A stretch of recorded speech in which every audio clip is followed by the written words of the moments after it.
Farhan Mirza, and I'm a consultant plastic and reconstructive surgeon at Al-Tamesh General Hospital.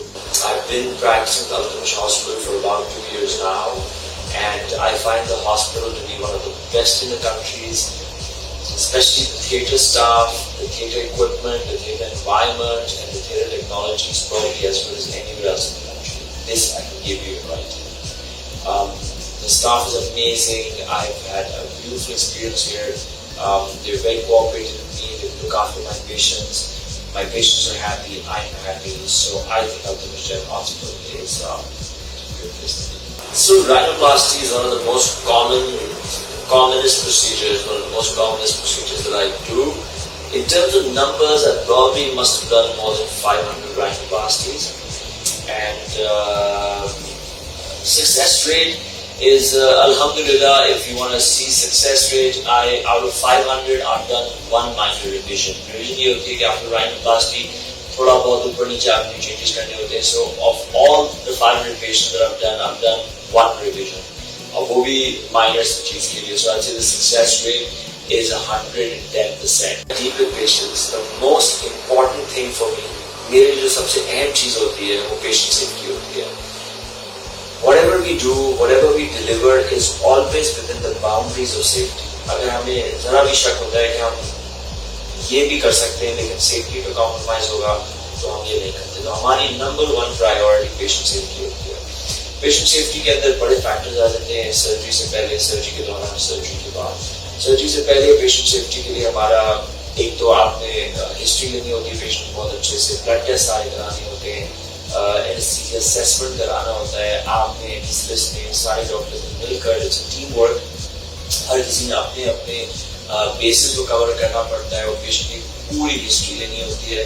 And then once you feel that the patient is fit and healthy enough for surgery, then go forward with the surgery. Surgery के time पे बहुत सारी चीजें होती है, उसके आपने protocols बनाए हुए होते हैं. एनेस्थीसिया ड्रग्स के प्रोटोकॉल्स क्या होते हैं, वेट करके किसको कितनी ड्रग्स देनी चाहिए. ड्यूरिंग सर्जरी आपने एनेस्थीसिया किस तरह देना है, एनेस्थीसिया के बाद आपने ऑपरेट किस तरह करना है. जैसे हम लाइपोसक्शन करते हैं तो हम फ्लूइड्स डालते हैं पेशेंट्स की बॉडी में ताकि ब्लड लॉस का कॉम्पेंसेट हो सके और ब्लीडिंग कम हो पेशेंट में.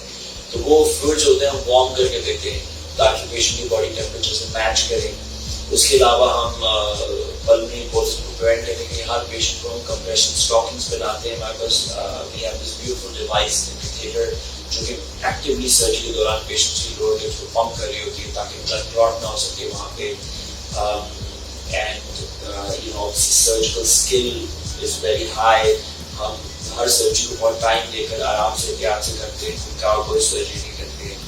सो I think alhamdulillah so far we've never had a major complication and Allah के हुक्म से I hope ये हो भी ना, क्योंकि you know हमारी बहुत जिम्मेदारी है और बहुत मिस्टेक्स आए हमारे साथ. ऑपरेशन के बाद पोस्ट सर्जिकली जो पेशेंट जाते हैं तो रिकवरी में होता है. रिकवरी के हमारे बहुत अच्छा स्टाफ है, बहुत अच्छे प्रोटोकॉल्स हैं, उसमें अच्छे से मैनेज होता है. देखते हैं ब्लड प्रेशर, पल्स, सारे वाइटल्स मैनेज होते हैं.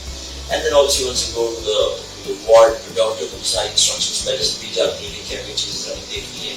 सो by and large it's all about team work और आपका स्टाफ अच्छा होना चाहिए जो कि हमारे पास है. सो अल्हम्दुलिल्लाह I am very happy that you've done a great job and we shall continue to do great. ये जो this one patient मुझे नहीं भूलता और इसलिए नहीं भूलता मुझे पेशेंट because left lip और nose की पेशेंट फिर उसकी बिल्कुल 22 साल पहले उसकी 22 साल की पेशेंट ये पैदा हुई थी, उसकी सर्जरी हुई और उसके बाद 7 सर्जरी हुई. उसकी नाक थी तो घोड़ा सी फॉर्म से मिसशेप थी और वो आर्टिस्ट भी थी.